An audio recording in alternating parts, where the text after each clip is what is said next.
We shall study Berner's law. We had already studied Grimm's law, and then we saw that there are some changes that was observed later in the sound changes. For example, like how in the word, like how the Latin word centum, meaning English 100, how k becomes h according to Grimm's law, but t doesn't become the according to Grimm's law, but instead it becomes the. So what we see that in Grimm's law we had studied these three series.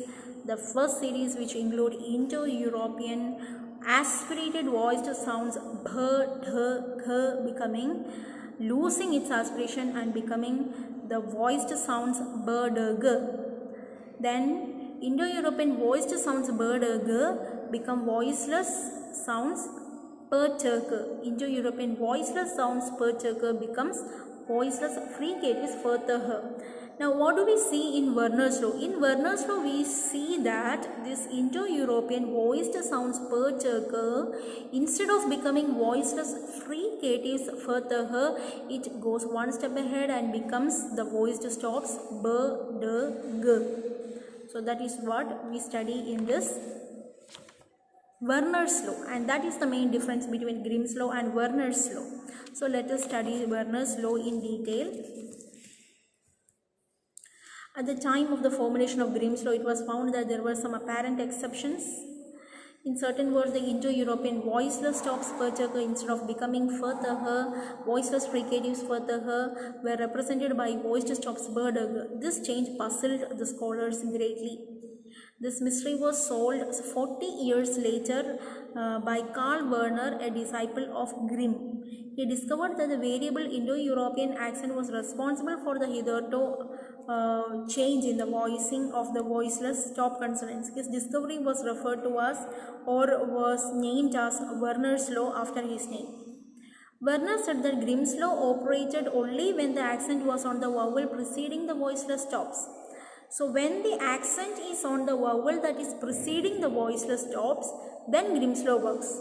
But when the accent shifts to the vowel following the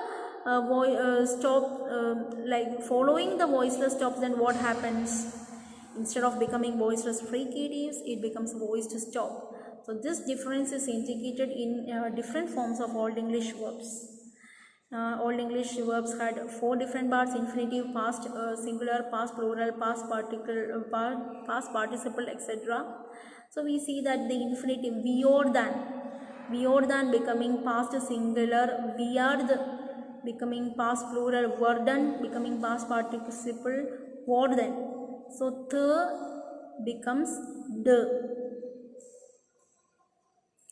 Here in the infinitive and past singular we find the operation of Grimm's law, because the Indo-European word from which this was derived, it was like t, bird, it was t. It was supposed to become viordan, but it became verden, W-O-R-D-E-N.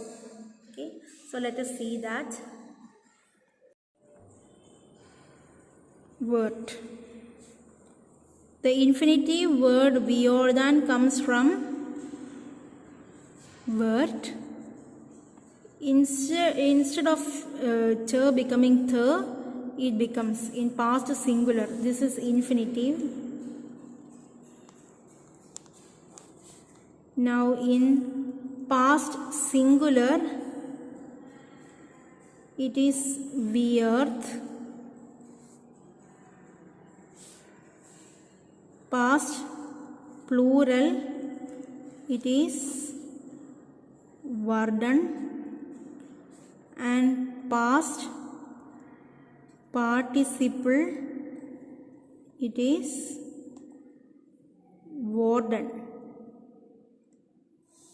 The t instead of becoming th became d. Voiceless fricatives voiceless stops per Turk, instead of becoming voiceless fricatives for the became voiced stops per derg. So I hope you understood. Sanskrit carried the accent on the vowel preceding the ch, so the ch become th, brother. But in the case of Mater and Pater, what happened? The accent is on the vowel following the voiceless stop. So what happened?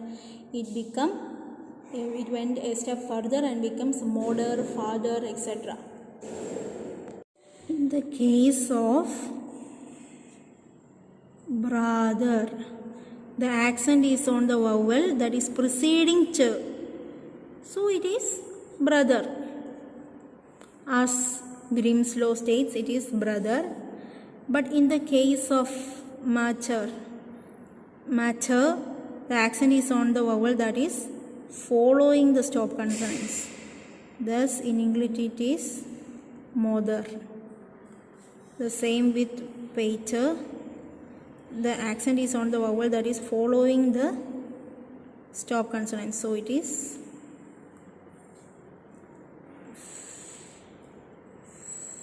father. So I hope you understood. Another example which we said in the beginning was centum. Centum, the accent is on the vowel that is following. So we get this t, it changes to d, and we get 100.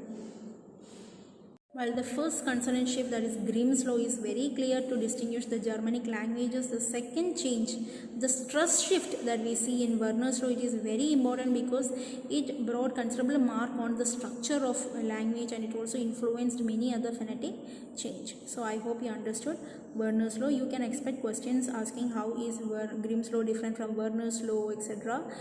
Grimm's law can alone be asked as an essay question. Werner's law can be alone be asked as an essay question.